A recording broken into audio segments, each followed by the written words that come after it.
इस कार्यक्रम के पुण्यार्चक हैं श्री कंवर लाल जी, महावीर प्रसाद जी पाटनी, आर के ग्रुप, मदनगंज, किशनगढ़, राजस्थान।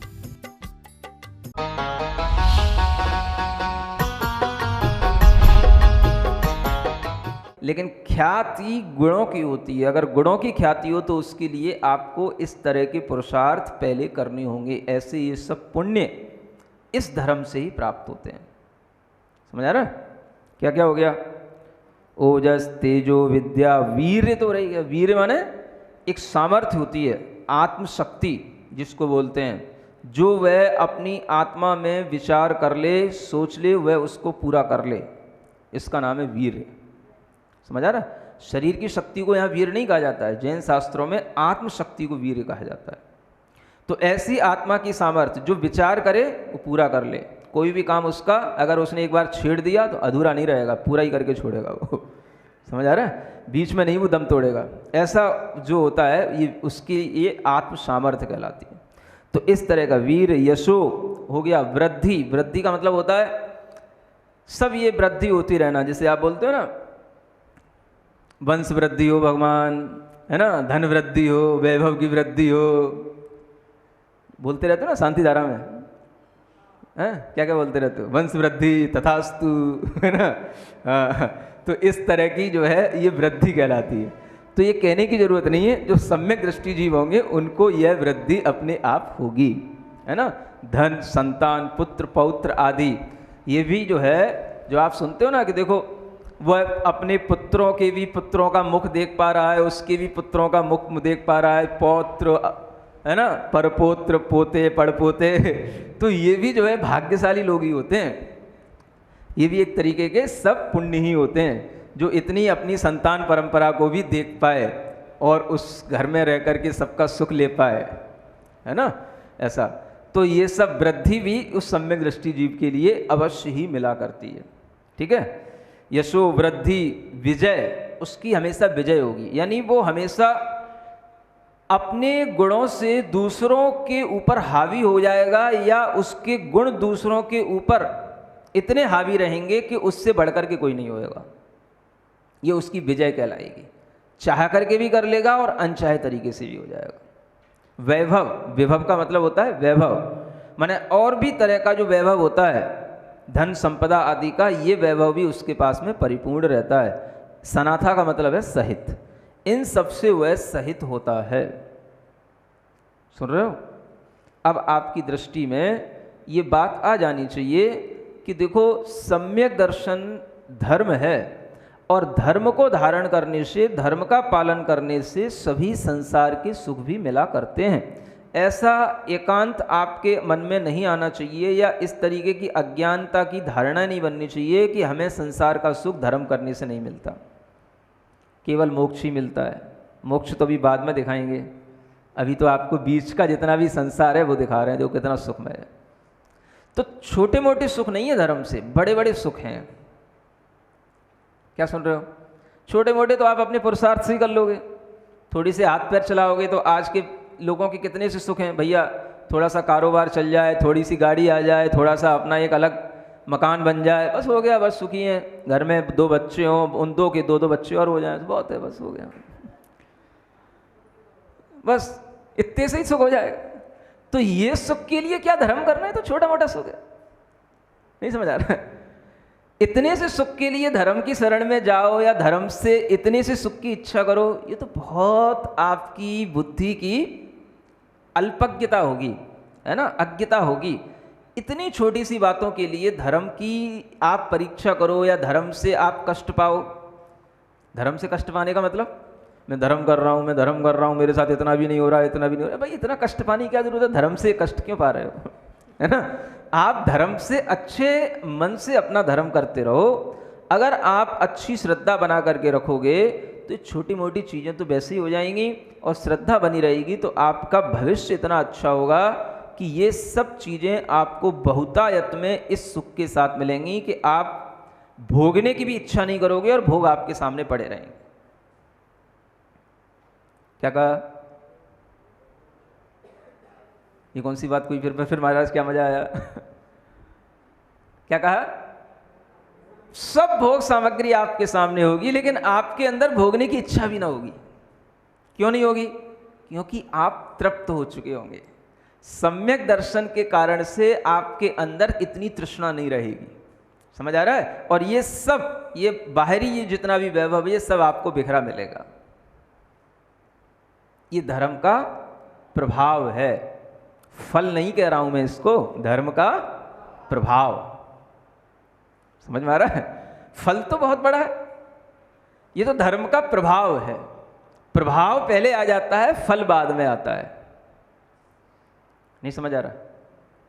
जैसे ही बसंत ऋतु आती है, आम के पेड़ों में बोरें लगने लग जाती, बोर लग गई है ना, तो क्या होता है, उसका प्रभाव दिखने लगा। वो सब जो आम के पेड़ की डालियों पर इतने सारे छोटी छोटी वो आम की बोरें दिखाई देंगी, ऐसा लगेगा अरे पूरा का पूरा पेड़ भर गया। ये तो उसका अभी प्रभाव है, फल तो आएगा, थोड़ा सा और रुको। समझ आ रहा है?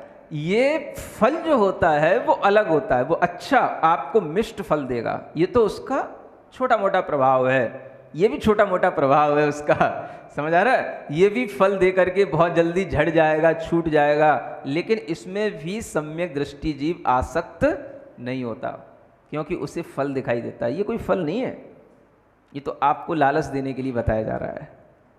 कम से कम आप ये समझें कि धर्म के प्रभाव से इतना सब कुछ होता है, तो हमें धर्म को कभी नहीं छोड़ना।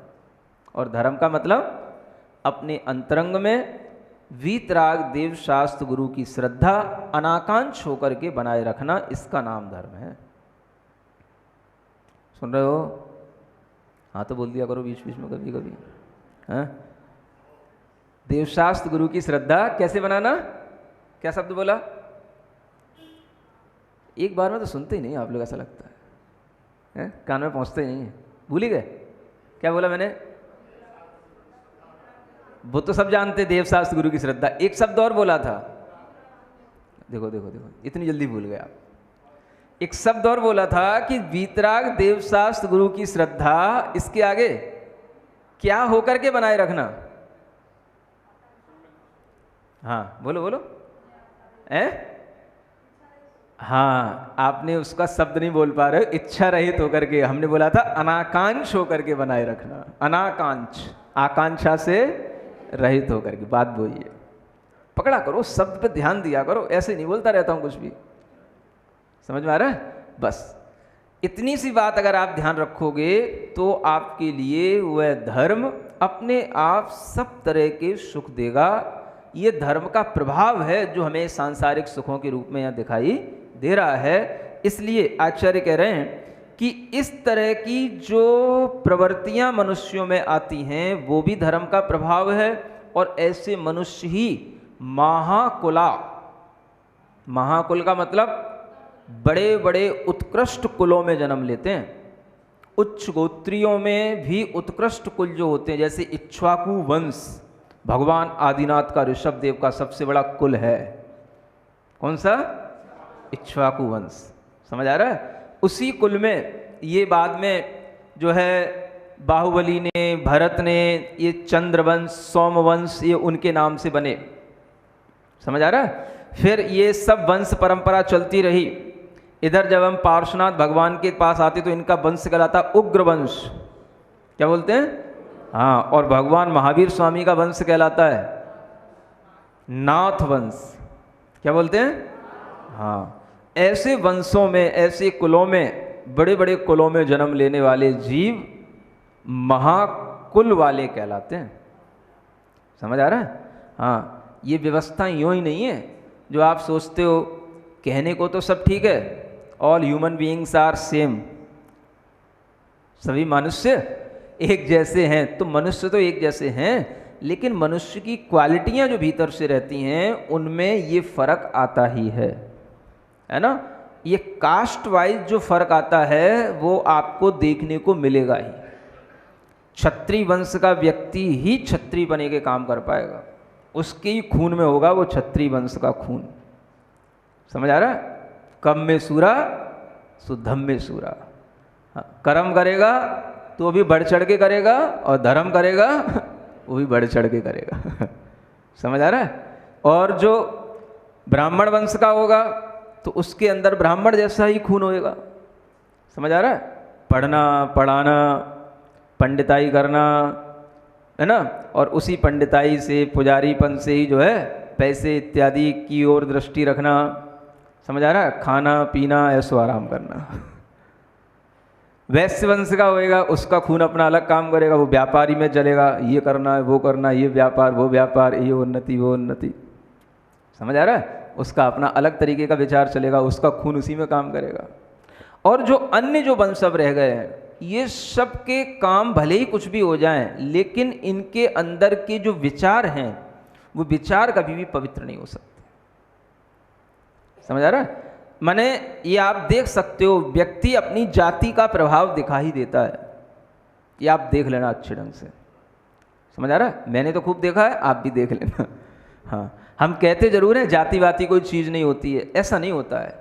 क्योंकि नाम कर्म है तो गोत्र कर्म भी हैं, और गोत्र कर्म में उच्च गोत्र भी है और नीच गोत्र भी है, और दोनों गोत्रों का प्रभाव दिखाई देता है। समझ आ रहा? उच्च गोत्र का व्यक्ति उत्कृष्ट कार्य करेगा।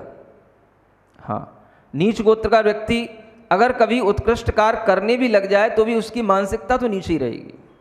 हाँ, उससे भी वो कहीं ना कहीं छल कपट करेगा, अपनी काम वासनाओं की पूर्ति करेगा, किसी को मतलब किसी के धन आदि को हड़पेगा, कुछ करेगा, उसके अंदर की जो निम्न मानसिकता वो कभी नहीं जाएगी। समझ आ रहा है? ये वंश का प्रभाव बना रहता है। कुल का प्रभाव इतना होता है कि एक व्यक्ति कुल के अभिमान में भी कभी गलत काम नहीं करता। हाँ, मेरे कुल में ऐसा नहीं हुआ इसलिए कभी ऐसा सोच भी नहीं सकता। हाँ, ऐसे बहुत से पंडित भी होते हैं, ब्राह्मण भी होते हैं, जिनके कुल में मान लें कभी प्याज नहीं खाई गई, मांस नहीं खाया गया, तो वो कभी मांस प्याज कभी इसी भी खाते नहीं है। वो शराब नहीं पी गई तो शराब नहीं पीते हैं। उन्हें अपने कुल का इतना अभिमान होता है, और वो अच्छा भी होता है। तो ये कुल का अभिमान जो उच्च कुल में होंगे उन्हीं को आएगा, नीच कुल वालों को क्या अभिमान होगा? समझ आ रहा है? तो मनुष्यता की दृष्टि से तो सब एक मनुष्य हैं, लेकिन फिर भी उनकी जब हम क्वालिटी चेक करेंगे तो आपको ये क्वालिटी मिलेंगी। महाकुला, महार्था, महान अर्थ माने पुरुषार्थ करने वाले। अब महान पुरुषार्थ करने वाला, निम्न कुल का व्यक्ति महान पुरुषार्थ नहीं कर सकता। उच्च कुल के व्यक्ति, है ना, उच्च कुल में ब्राह्मण कुल भी आ जाता है, क्षत्रिय कुल भी आ जाते हैं, वैश्य कुल भी, ये उच्च कुल माने जाते हैं। यही लोग ऊंचा पुरुषार्थ कर सकते हैं। बड़े बड़े काम, धर्म के भी, अर्थ के भी, काम के भी, और मोक्ष का जो पुरुषार्थ है वो भी इन्हीं तीन लोगों के लिए कहा गया है। समझ आ रहा है? शूद्र कुल में उत्पन्न हुआ व्यक्ति मोक्ष पुरुषार्थ नहीं कर सकता। एक लिमिट है, उसके लिए भी बताया गया कि वो क्षुल्लक तक बन सकता है। एक अच्छा शूद्र व्यक्ति होगा तो क्षुल्लक तक बन सकता है, मुनि नहीं बनाया जाएगा उसको। सुन रहे हो? हाँ, ये नियम होते हैं। दान देने वालों के लिए भी कुलों का नियम है, और दान जो लेने की पात्रता रखते हैं उनके लिए भी नियम होता है। समझ आ रहा है? ये तीन कुल के व्यक्ति तो मुनि बन सकते हैं, लेकिन निम्न कुल के ये जो शूद्र आदि हैं इनको मुनि नहीं बनने का अधिकार नहीं है। ये क्षुल्लक तक बस रहो, कपड़े में रहो, क्षुल्लक तक रहो। समझ आ रहा है? कटोरी में, कटोरा में भोजन करो। हाँ, और धर्म का पालन करो। इतना आपको धर्म पालन करने तक के लिए इतनी तो उन्नति दी गई है कि आपको पूरा सम्यक दर्शन, ज्ञान सब मिल रहा है। इतना ही तो करो, इतना ही बहुत है। इससे ज़्यादा करने में बहुत रिस्क है, और हो सकता है कि उस करने की उसके अंदर इच्छा होते हुए भी वो उतना नहीं कर पाएगा, इसलिए आचार्यों ने इसकी अनुमति नहीं दी। समझ आ रहा है? हाँ, दीक्षा देने के लिए भी ये पूछना पड़ता है, कौन सी कुल के हो, क्या वंश है, क्या आपका बैकग्राउंड है, सब कुछ देखना होता है। ऐसे नहीं होता, आचार्यों की जिम्मेदारियां होती हैं सब, जो दीक्षा देते हैं। समझ आ रहा है? और ये अगर नहीं होता है तो उसके फिर कोई दुष्प्रभाव भी देखने को मिलते हैं। समझ आ रहा है? व्यक्ति अपने कुल का प्रभाव कहीं ना कहीं दिखाई देता है, ये भी देखने को मिलता है ना। तो ये महान पुरुषार्थ, जिसे मोक्ष पुरुषार्थ कहते हैं, ये मोक्ष पुरुषार्थ करने वाले जीव सम्यक दृष्टि होते हैं। ये उच्च कुलों के ही व्यक्ति होते हैं जो इस तरह के पुरुषार्थ करने की अपने अंदर क्षमता रखते हैं, है ना। यहाँ मोटे पतले से मतलब नहीं होता। क्या सुन रहे हो? कोई पतला सा आदमी है, कहे अरे ये क्या मोक्ष पुरुषार्थ करेगा है ना, ये तो वैसे ही लकीर चंद है तो ऐसा नहीं होता। उसके अंदर का उत्साह, उसके अंदर का ओज, उसके अंदर की विद्या बुद्धि, ये सब तो भीतर की चीज़ें हैं ना। ये सब उसको जो कर्म के क्षोभसम से मिलती हैं, इसके कारण से उसके अंदर ये सब योग्यताएं होती हैं। और आप बड़े अच्छे फूले हुए थूल थूल होकर के भी हैं कुछ ना कर पाओ। समझ आ रहा है? तो बाहर से कुछ नहीं है, ये सब चीज़ें भीतरी की चीज़ें हैं, क्वालिटी की चीज़ें, ठीक है ना। एक आगे का श्लोक और पढ़ते हैं, आर्याचन। अष्टगुण पुष्टि तुष्टा दृष्टि विशिष्टा प्रकृष्ट शोभा जुष्टा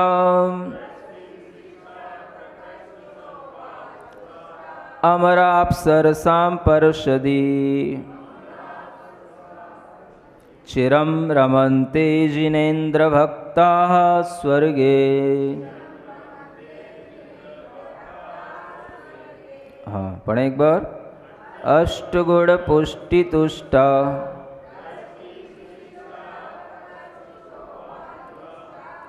अमराप्सरसां पर्षदि चिरं रमन्ते जिनेन्द्र भक्ताः स्वर्गे।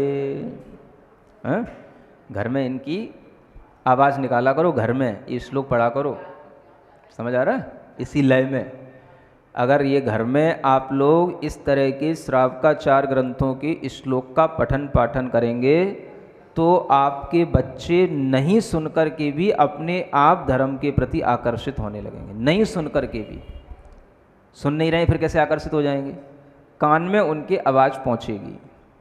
समझ आ रहा है? अपने आप उनके लिए भी मन लगेगा, कहने में आएगा मैं भी तो पढ़ूं, क्या पढ़ रहे हो आप? हाँ इतनी अच्छी लय। समझ आ रहा है? बच्चे तो ठीक है, अगर घर में कहीं कोई तोता मैना भी होंगे ना तो वो भी कान लगा के सुनने लगेंगे समझ में आ रहा है? हाँ ऐसे घर घर में इन रत्नकंड श्रावकाचार के श्लोकों का उच्चारण होना चाहिए, पाठ होना चाहिए। समझ आ रहा है? तब जो है बहुत अच्छा मंगल वातावरण घर में अपने आप बनता है। हाँ कम से कम आप देख करके पाठ तो करो। इसने आपको पढ़ाया जा रहा है, सुनाया जा रहा है, पढ़वाया जा रहा है, इतनी अच्छी इन श्लोकों के मतलब इनकी ध्वनियाँ होती हैं जिसके माध्यम से, उन ध्वनि तरंगों के माध्यम से एक पॉजिटिव एनवायरनमेंट क्रिएट हो जाता है घर के अंदर। करके देख लो आप। सुन रहे हो? करोगे? कुछ नहीं करोगे, सब झूठे हो। अष्टगुण पुष्टि तुष्टा चलो ठीक है, कर लेना फिर हमें बता देना, ठीक है आपने किन किन ने करा है। करा करो, अच्छा लगेगा, है ना। बहुत अच्छा मंगल वातावरण बनता है। अच्छे लय से बस जो है केवल आपको पढ़ना, आराम से, बिल्कुल जल्दी जल्दी नहीं भगना, आराम से पढ़ना। समझ आ रहा? हाँ अगर बच्चे बैठ जाएं तो बच्चों के साथ पढ़ना, नहीं तो आप अकेले अकेले पढ़ो बढ़िया अच्छी आवाज़ में, है। तो आप देखो फिर अपने आप कितना अच्छा वातावरण बनता है। घर घर से आवाज़ आए रत्नकंड श्रावकाचार की, तो हाँ तो लगे हाँ देखो अब घर घर में मंगलाचरण होने लगा है। तो क्या कहते हैं देखो, मनुष्य रहा, मनुष्यों में तो मानव तिलक, मानव श्रेष्ठ बना। अब वही मनुष्य श्रेष्ठ जब मरण करके देवगति को प्राप्त होता है तो देवगति में अष्टगुण पुष्टि तुष्टा, है ना। अष्टगुणों की पुष्टि से तुष्ट रहता है वो। अष्टगुण कहे जाते हैं जो 8 प्रकार की एक रिद्धियाँ शक्तियाँ होती हैं जो देवों में नियम से हर किसी को मिला करती हैं, है ना। कोई भी छोटे देव होंगे तो उनमें इसकी थोड़ी पोटेंसी कम होगी, बड़े देव होंगे तो उनके अंदर वो पोटेंसी ज़्यादा होगी। अड़िमा, लघिमा, महिमा, गरिमा, है ना। प्राकाम्य, प्राप्ति, ईशत्व, वशित्व, ये 8 रिद्धियाँ हैं, है ना। देवों के पास ये शक्तियाँ होती हैं, अपने शरीर को छोटा बना सकते हैं, बहुत बड़ा बना सकते हैं, हल्का बना सकते हैं, बहुत भारी बना सकते हैं। किसी भी चीज़ को यहीं से बैठे बैठे अपनी हाथों से छू सकते हैं, ऊपर तक, दूर तक की चीज़ों को, है ना। जो इच्छा करें वहाँ पहुँच सकते हैं। अपना ऐश्वर्य के माध्यम से अपना ईशत्व सबके ऊपर रख सकते हैं और सबको अपने वश में भी कर सकते हैं। समझ आ रहा है? इस तरीके की ये रिद्धियाँ इन देवों के पास, शक्तियाँ इन देवों के पास में होती हैं जिसके माध्यम से ये पुष्ट रहते हैं, है ना, इन्हीं से ये पुष्ट रहते हैं। खा पी के पुष्ट नहीं होते हैं, खाने को तो नहीं क्या मिलेगा, तनक सा अमृत मिलता, बस उसी में पुष्ट हो जाते हैं। मानसिक पुष्टता चाहिए, मानसिक, वो मानसिक पुष्टि इनकी इससे होती है। किसके पास कितना स्प्लेंडर है ना, स्प्लेंडर तो आपकी गाड़ी भी आती है ना आजकल, स्प्लेंडर नाम की, है ना, बाइक आती है ना स्प्लेंडर, हाँ, तो स्प्लेंडर है। स्प्लेंडर का मतलब जानते हो क्या होता है? ये स्प्लेंडर तो ये कहलाता है, जो अच्छा वैभव होता है उसको स्प्लेंडर बोलते हैं, ग्रेट स्प्लेंडर। समझ आ रहा है? तो इस तरीके की शक्तियाँ, इस तरीके की मानसिकताओं से पुष्ट होती हैं। और ये मानसिकताओं में जब आ जाता है मेरे पास ये है, मेरे पास ये है, मेरे पास ये है, फिर तो क्या है? ऐसा जब इनके अंदर रहता है, उसी से पुष्ट रहते हैं देव लोग, है ना। शरीर से तो कोई कमजोरी है ही नहीं है, शरीर तो सबका एक जैसा बढ़िया फैंटास्टिक होता है, बिल्कुल। समझ आ रहा है?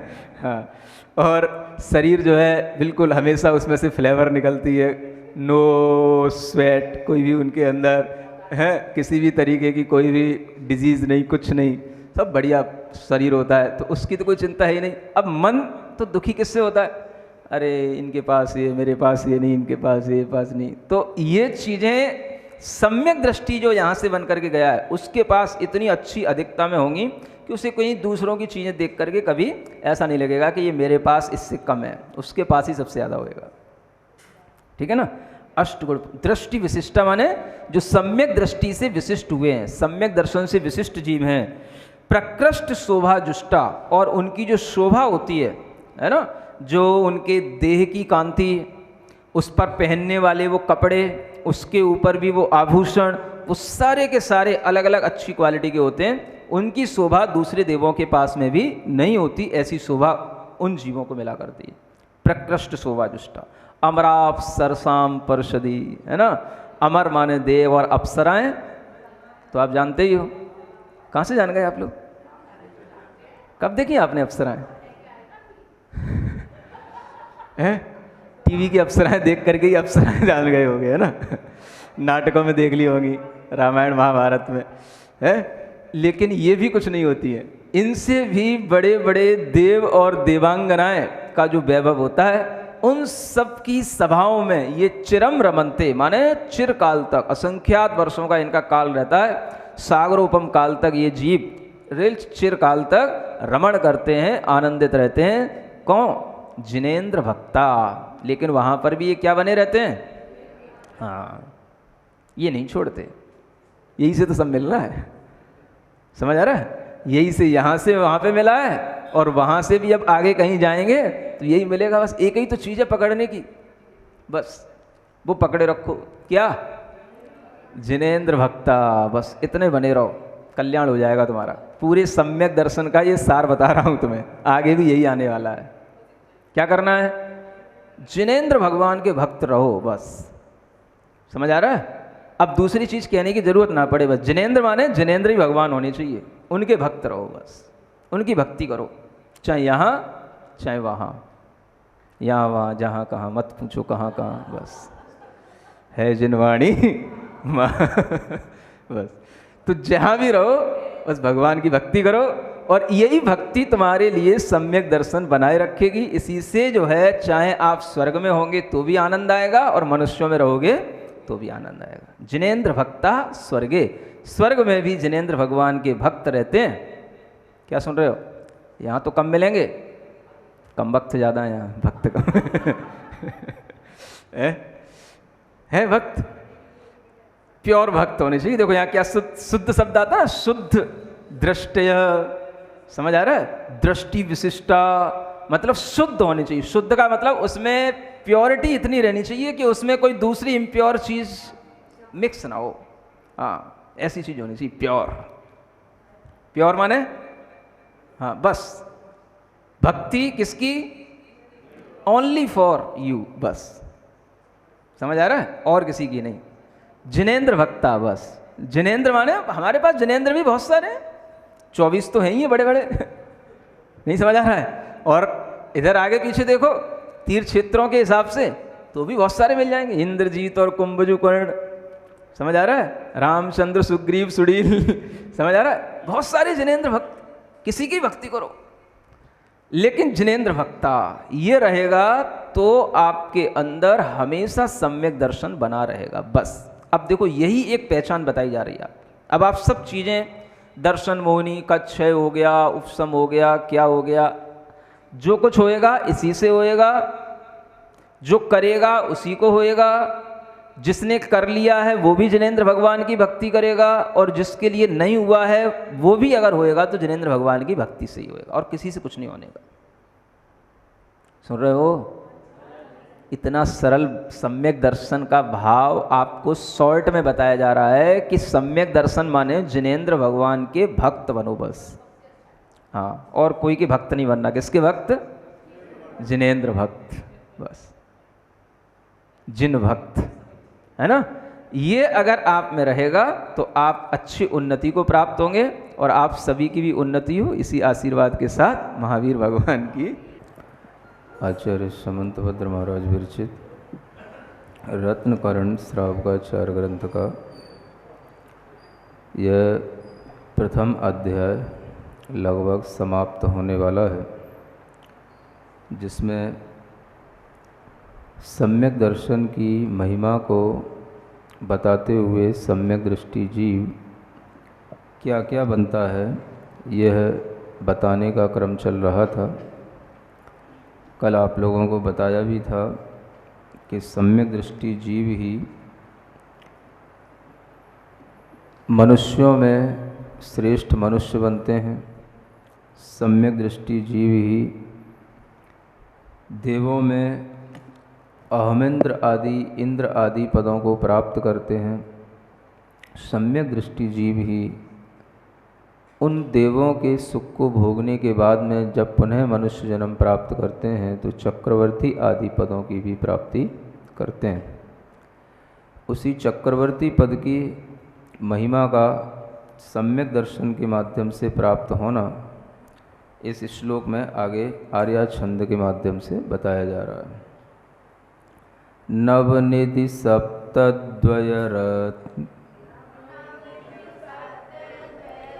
नाधीशा सर्वभूमिपतियश्चक्रम्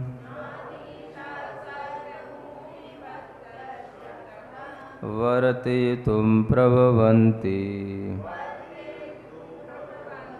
स्पृष्टदृशः छत्रमौलिशेखरचरणा।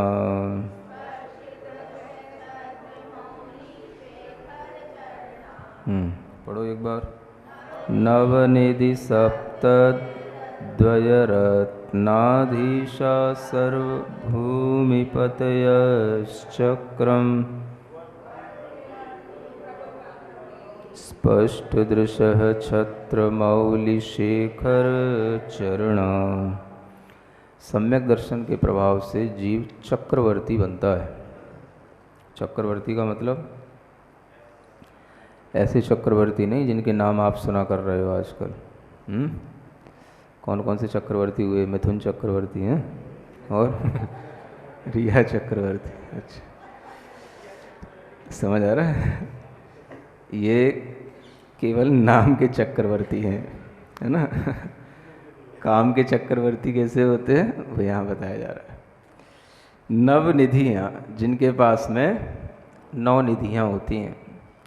सप्तद्वय माने 14 रत्नों का चक्र माने समूह होता है, यानी चक्रवर्तियों के पास 9 निधियों का एक महान खजाना होता है, जो कि देवों के द्वारा वह रक्षित बहुत बड़ा भंडार होता है, जिसको कितना भी लुटाया जाए, कितना भी खर्च किया जाए, कितना भी किसी को दिया जाए तो कभी भी कम नहीं पड़ता। ऐसी 9 निधियाँ काल, महाकाल आदि के नाम से आपको पहले पार्श्व पुराण सुनाते समय बताई गई थी। उसी को याद रखना। 14 रत्न होते हैं। उन 14 रत्नों में कुछ रत्न चेतन होते हैं और कुछ रत्न अचेतन होते हैं। चेतन रत्नों में जो स्त्री रत्न होता है ना, और एक उनका हाथी का भी रत्न होता है, वे सब जो है ये एक सेनापति रत्न होता है इत्यादि, ये चेतन रत्न कहलाते हैं। और अचेतन रत्न जो उनके पास में विशेष तलवार, विशेष चक्र इत्यादि होता है, ये अचेतन रत्न होते हैं। ऐसे 7 चेतन और 7 अचेतन रत्न होते हैं और ये 14 रत्नों के वह स्वामी होते हैं। इन रत्नों के माध्यम से और 9 निधियों के माध्यम से चक्रवर्ती के पास में एक अद्भुत शक्ति आ जाती है, जिसके माध्यम से वह जीवों का बहुत अच्छा हित कर सकते हैं, बहुत अच्छा भला करते हैं और सब जीवों के कल्याण के काम में आते हैं। ये चक्रवर्ती के पास की निधियाँ और रत्न कोई दूसरा व्यक्ति ले नहीं सकता, स्वयं चक्रवर्ती के ही उपभोग में आती हैं और चक्रवर्ती जब तक हैं तब तक उनके साथ जो लोग रहेंगे वो उनका उपभोग कर सकते हैं। लेकिन चक्रवर्ती अगर चला जाता है तो उनके पुत्र आदि भी इसका उपभोग नहीं कर पाते। सुन रहे हो?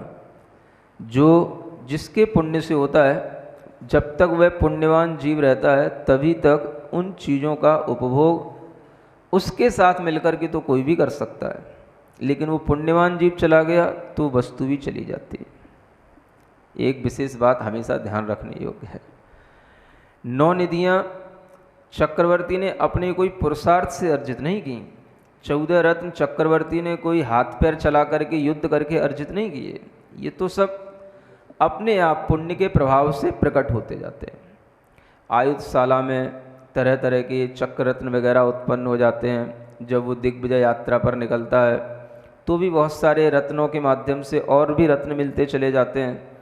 तो ये सब तो जो मुख्य 14 रत्न हैं, 9 निधियाँ हैं, ये सब तो अपने आप देवों के द्वारा उसे प्रदान की गई सामग्रियां हैं जो उसके पुण्य से उसी को प्राप्त होती हैं।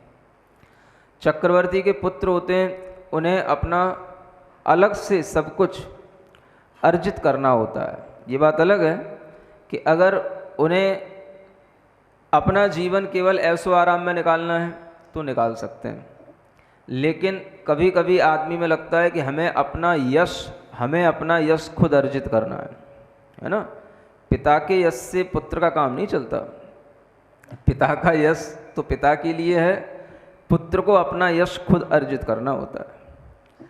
तो चक्रवर्ती के भी जो पुत्र होते हैं, उन पुत्रों के लिए भी इस तरह के अच्छे काम करने होते हैं जिसके माध्यम से उनका यश भी फैले।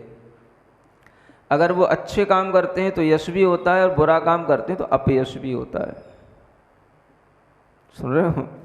और ये सब युग की आदि में हुआ है। सबसे पहले चक्रवर्ती भरत चक्रवर्ती हुए, है ना। उनके एक पुत्र हुए, प्रमुख ज्येष्ठ पुत्र थे, अर्क कीर्ति उनका नाम था। क्या नाम था? अर्क कीर्ति।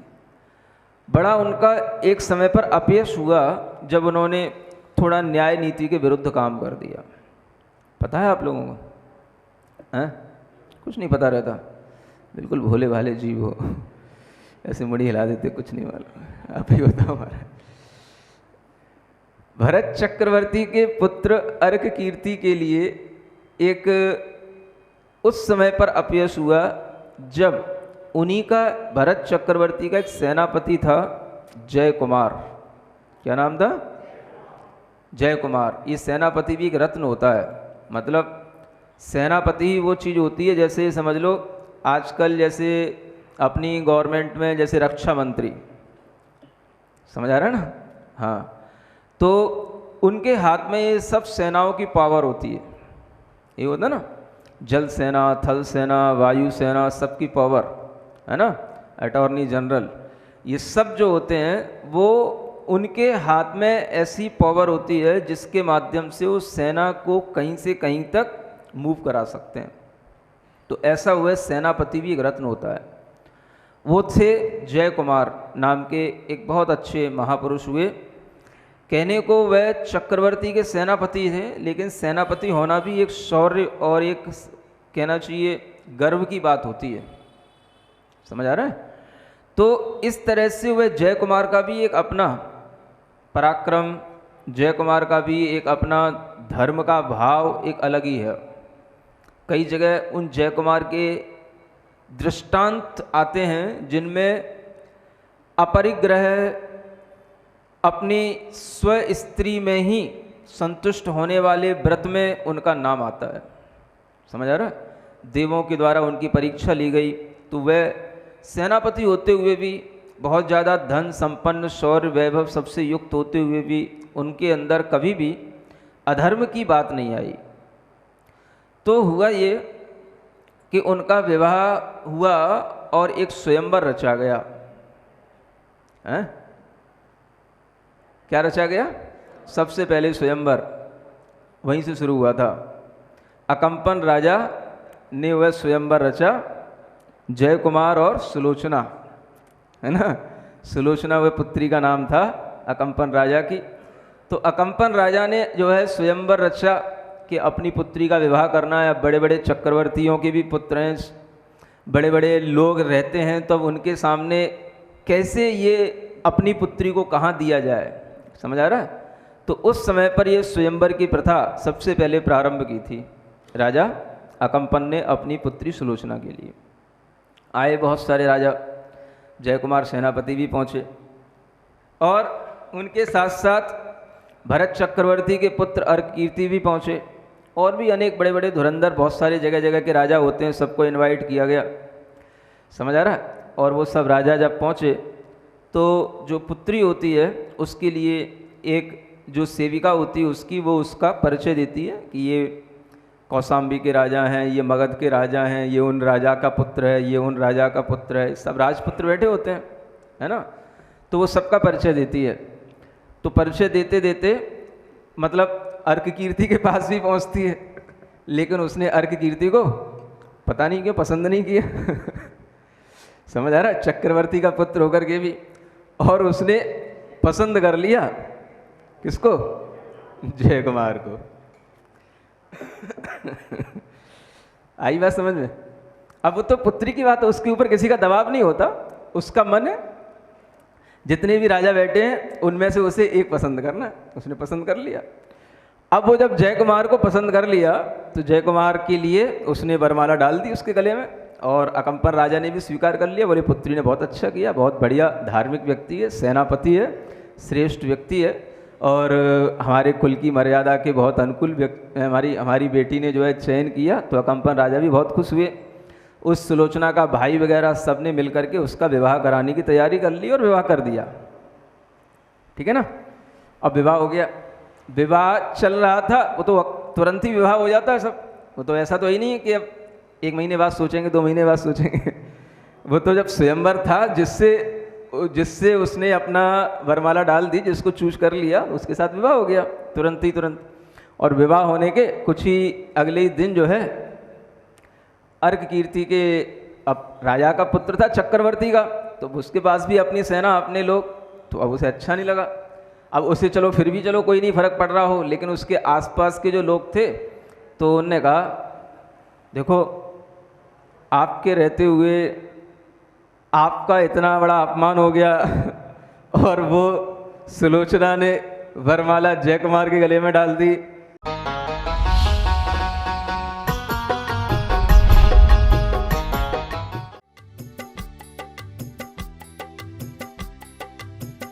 इस कार्यक्रम के पुण्यार्चक थे श्री कंवर लाल जी, महावीर प्रसाद जी पाटनी, आर के ग्रुप, मदनगंज, किशनगढ़, राजस्थान।